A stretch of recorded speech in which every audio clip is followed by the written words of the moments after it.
Good morning, this is Om Prakash Singh. Here uh, I have to give speech on this Hyperloop system, and this is part of our 12th university assignment. Actually, Hyperloop uh, we will discuss here that how Hyperloop should work and how it should be not work. Basically, Hyperloop can use navigation method. Why this is? Because if you use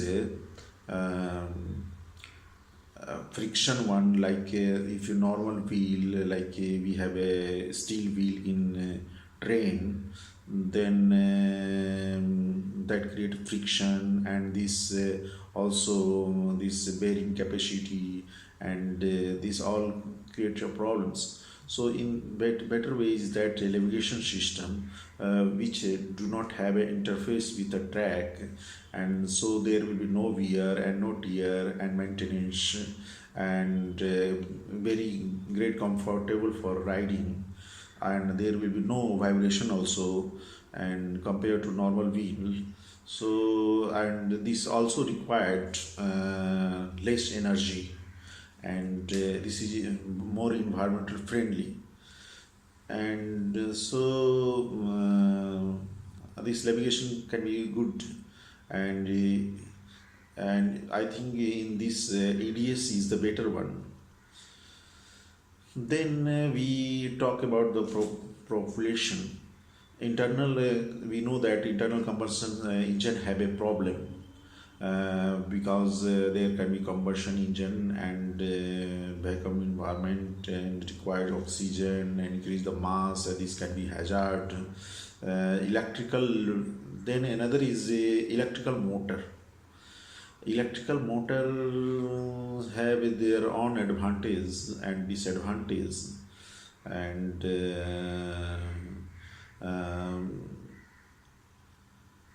we have to for this electricity we have to store store in for work and all these things, and if you use then another system is the rocket one, like that cold gas thruster, and then hot is gas, and this have also combustion, and this also bring the problem.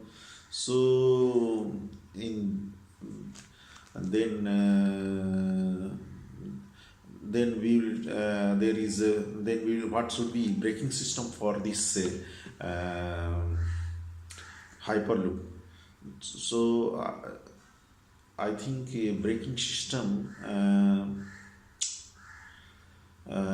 as usual there should be uh, braking system as a wheel one, friction one, or another is a magnetic one. So I think better to have a magnetic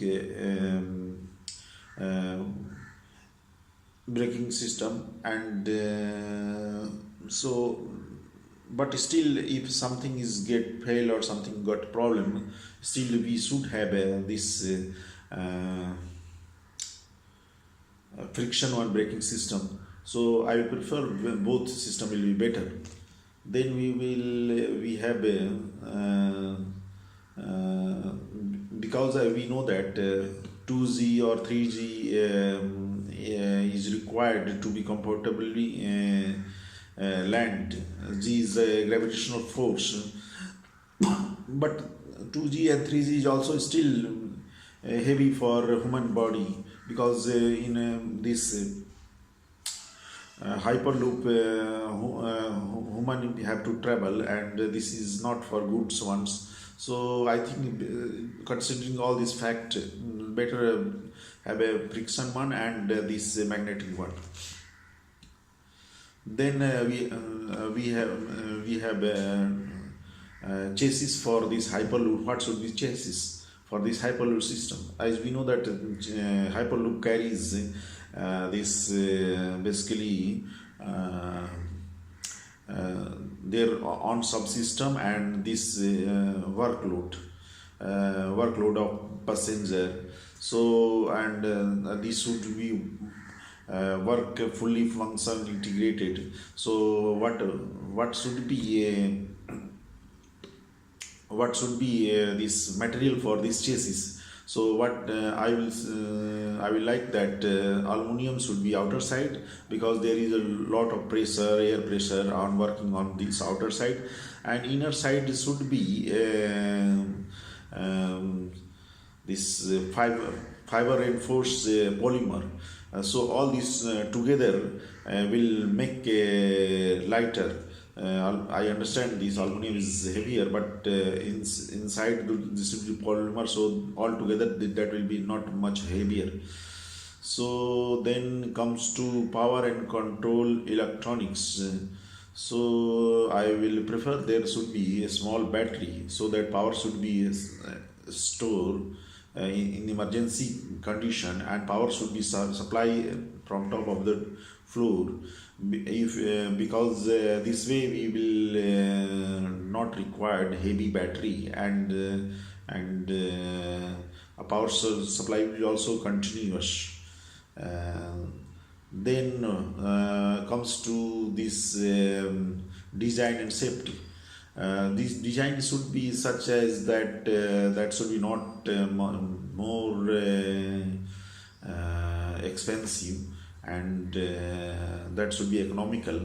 And safety, passengers should be always feel that they are very safe. They should be connected through media and home, so that they will feel that they are more one kind of feeling they are in home and traveling like that. And route should be underground, because this is required for this urban system, and in urban system you cannot have a on ground, and there is because there is so many building and all surrounding, you cannot take your own way route. And since this is basically higher speed system that requires very less bending, so I will prefer this route should be underground. Thank you for my watching video. Thank you. Bye.